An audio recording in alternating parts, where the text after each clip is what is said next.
আজ ছিল ফলাহারি অমাবস্যা, তাই চলে গিয়েছিলাম মায়ের মন্দিরে পুজো দিতে।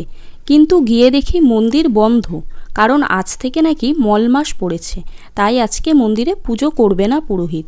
কি বলো, তোমাদের ওখানেও কি এরকম হয়েছে? মন্দির কি বন্ধ আজকে? মল মাসে কি মায়ের পুজো করা যায় না? একটু জানিও তো কমেন্টে। তো যাই হোক, মন্দির বন্ধ দেখে তো খুব মন খারাপ হয়ে গেল। তখন আমরা কি করব ভাবতে ভাবতে সামনেই যেহেতু পুরোহিতের বাড়ি ছিল, তাই চলে গেলাম পুরোহিতের বাড়ি থেকে মন্দিরের চাবি নিয়ে আসতে। চাবি এনে মন্দির খুলে নিজের মতো করে পুজো করলাম ফল ফুল দিয়ে। আর যেহেতু ফলাহারি অমাবস্যা, মাকে ফল নিবেদন করলাম। জানি না কতটা ঠিক করেছি, তোমরা কমেন্টে জানিও তো ফলহারি অমাবস্যায় আমি নিজের মতো করে পুজো করে, মানে মল মাসে পুজো করে ঠিক করেছি কি না।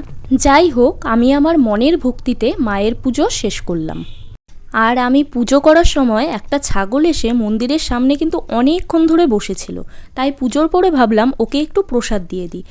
আর দেখো, ওকে প্রসাদ দেওয়ার সময় আমার পেছনে কিন্তু অন্য সব ছাগলের লাইন পড়ে গেছে। তো বন্ধুরা, এই ছিল আজকে ফলহারিণী পূজার আমার ভিডিও। তো আমি এভাবে মায়ের মন্দিরে পুজো দিয়ে ঠিক করলাম কি না মল মাসে, একটু তোমরা কমেন্টে জানিও তো।